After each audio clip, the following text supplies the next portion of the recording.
Hey guys, it's Brittany Janae, CPA. Welcome and welcome back to those of you who have been here before.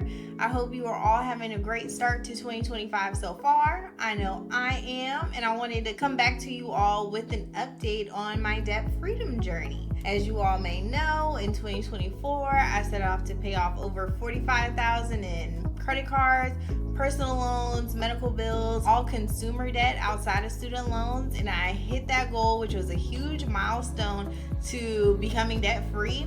And then in the beginning of 2025, I set off on another goal in my debt freedom journey to pay off all my student loans in 2025.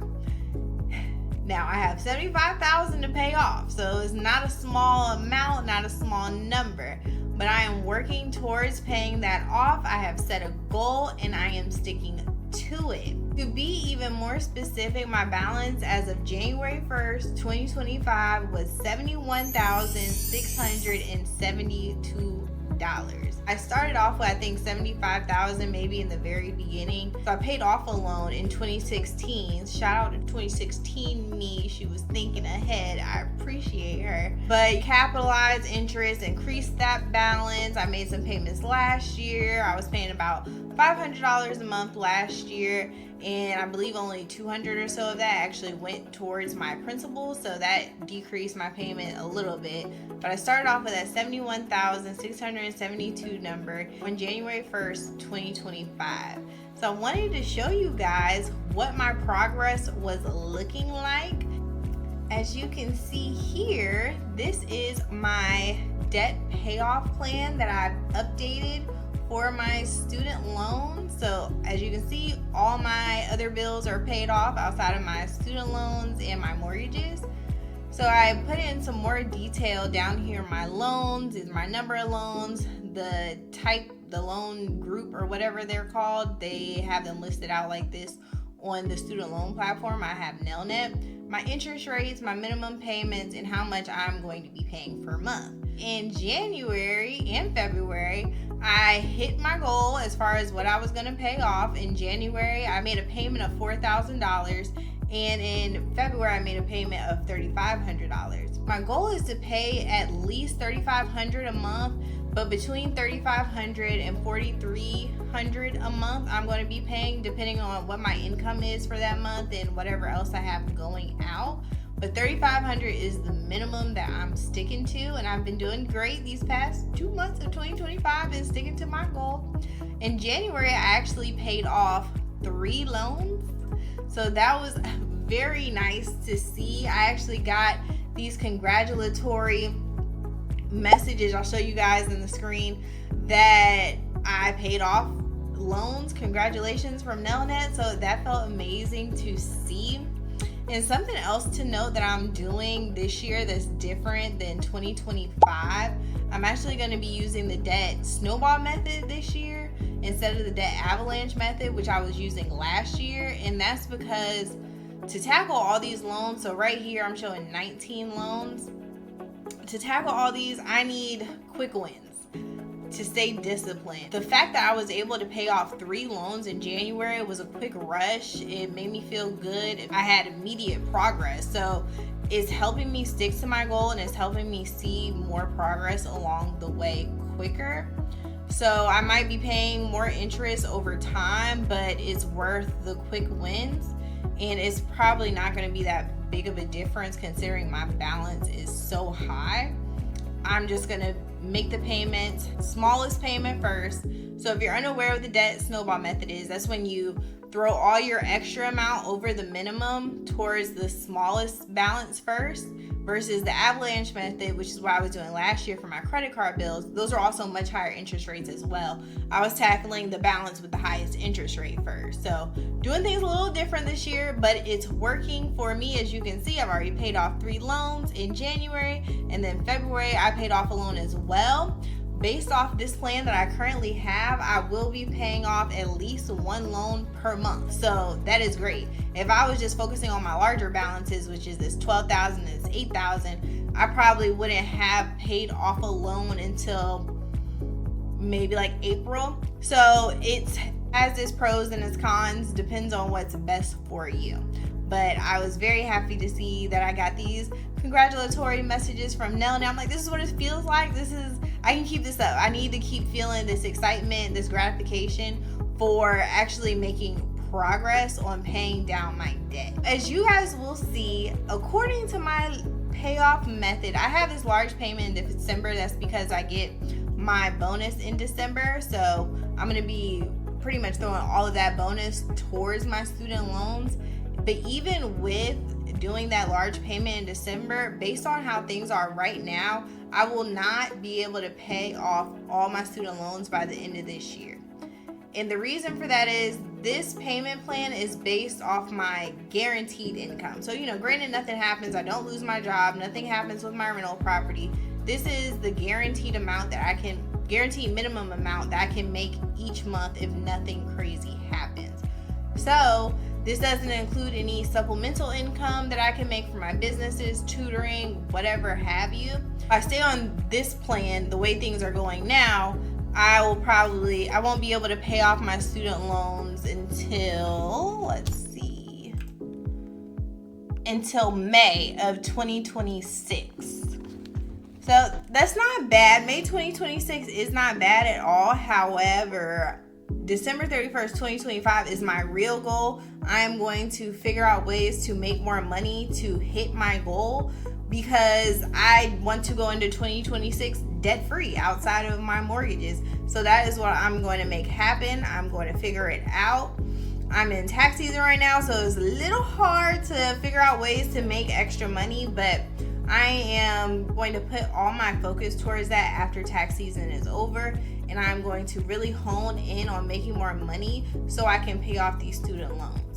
That is my goal. That is what I'm going to do. As you guys know by now, I like to accomplish my goals. I feel very good about myself, and it's fun for me. This is what life's about, trying new things, figuring things out, and that is what I'm working on doing. I also wanted to provide you guys some tips. As you know, it wouldn't be a regular debt-free journey update if I didn't give you guys some tips, tricks, lessons I've learned, whatever have you, on my video. So I have 3 tips for you guys that I've found out while paying off my student loans that I feel will be helpful for you to note. 1, make sure you have auto debit on. Auto debit will save you 0.25% interest. And that is for each loan that you have, your interest rate will be reduced by 0.25%. Now, I don't know how much that turns out to be, how much money that saves you. However, I do know that it's free money that you can put towards more of your student loans to get you out of debt quicker, just by putting it on auto debit. And I believe auto debit for me, it was set up for the 15th of each month, but you can call and you can change that your payment due date. I changed mine to the 1st of every month because I get paid on the last day of every month, and I figured it would be smarter to save on interest, I guess, for those 15 days for that month, and also just get the money out of my account instead of just sitting there. So you can always do that too, based off when you get paid. You can always call them and have them change your payment date, but definitely take advantage of the auto debit to save yourself some money. Tip number 2 relates to auto debit. Since you are going to be making, if you are going to be making extra payments on your student loans when you already have auto debit set up, it can make things a little weird, a little crazy. I don't think Nelnet, I don't know if the other student loan service providers are smart enough, the system's smart enough to understand what to do when you do this, but it really messed my allocations up when I started making additional payments and when I started paying off loans. So my original payment that was direct debit was $483, and I made it so it was just a $500 even, and it would allocate towards my minimum payments and a little bit more towards the smallest balance. So that's how it was set up originally. And then once I started paying off my debt and once I started making extra payments, it increased to $567. I have no idea why. I called Nelnet to see what was going on, and they said, yeah, when you pay off your loans, your payment amount increases. I'm like, that makes 0 sense to me, but it was only about $80, so I didn't care that much, and I was already paying in addition to what my minimum amount was. So it really didn't matter. I just didn't understand the logic behind it. But another issue was when I made that extra payment in January, in December, I don't know. I made an extra payment, and that next payment, it allocated my auto debit to only 2 loans. And as you guys can see, I have about 19 of them. I had no idea why it did that on its own. I believe those amounts were the ones with the highest interest rates, which it was. So it took him and it allocated those extra amounts, I guess it was considering, to my highest interest rates. That's completely not what I wanted to do. No idea why I did it. So I called Nelnet and said, don't do that no more. Put it on the minimum amount. That's all you got to do, is put it on the minimum amount due each month, and I will make an extra payment towards the loans I want to make an extra payment towards. And they said, cool, we got you. I'm going to fix it. Next month it'll be fine. Next month is here. It's February. They did it again. I'm like, what? I don't understand why this is so hard. Everything's getting allocated weirdly. It's not even allocating the minimum towards certain payments. So this month in February, I had to go in and make like 4 separate payments, partially because I have 2 separate bank accounts, but also because they messed it all up. So that's something to be on the lookout for. Actually see where they end up applying your payments every single month, because they're probably doing it wrong. I'm going to have to call them again to get it fixed, because if it doesn't get fixed, we're going to have a problem, because y'all are messing up my payment schedule. I would have had more going towards my next smallest balance of loan AE. I originally had it set up so I had $1,400 going towards it, but since they messed it up, I only have $1,067 going towards it. So it's going to make it harder. I'm going to have to do some more mix matching next month to be able to actually pay off a loan next month. So all that to say, make sure you're monitoring where the payments are actually going. Stay in contact with Nelnet or whoever your student loan service provider is to make sure they're not messing your stuff up. Kind of like a tip 2A in regards to that, make sure that you post your additional payment as soon as your direct debit payment posts, because you're not going to know. You can do like an estimated loan payoff if you want to pay off a loan at that payment, but you never know what they're going to do and how it's actually going to be posted until they do it. So wait until the day that actually shows up on your dashboard, and then make your payment that exact same day. So even more of your payment goes towards principal and not interest, and you'll save, I don't know, like a couple of dollars. But either way, it's very important. Make sure you post it that very same day if that is your goal. If your paychecks align so you can do that, try and make them for the same day, if not the next day. But everybody's plan is different. And that leads me to tip number 3. Have a plan. Please have a plan. Don't just go with this all willy-nilly, like, oh, I got $500 extra, I'm just going to pay it towards all my accounts. No, let's be smart about this. Allocate it to where it needs to go.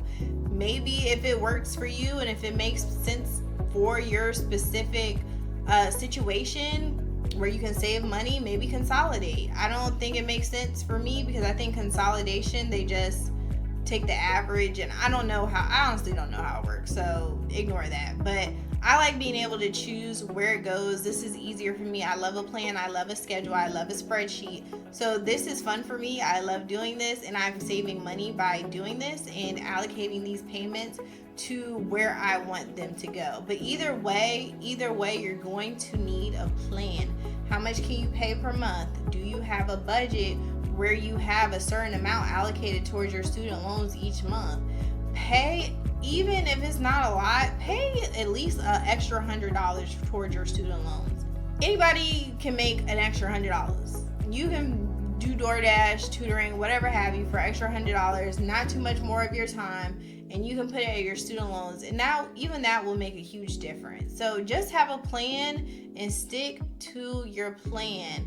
That is the hugest part. I can't stress that enough. So those are my 3 tips for how you guys can manage your student loan payoff, get the process started, some tips and mistakes to avoid as well. So if you have any questions, comments, concerns, please drop them in the comments of this video. I hope this was helpful. I'm going to keep you guys updated on the rest of my journey. I'm very excited for 2025 and all the progress that I'm going to make paying off my debt. And I'm going to bring you guys on the journey with me. Good luck on yours. Appreciate you guys. That's all I have for you today. Have a blessed 2025 and I will talk to y'all soon. Bye.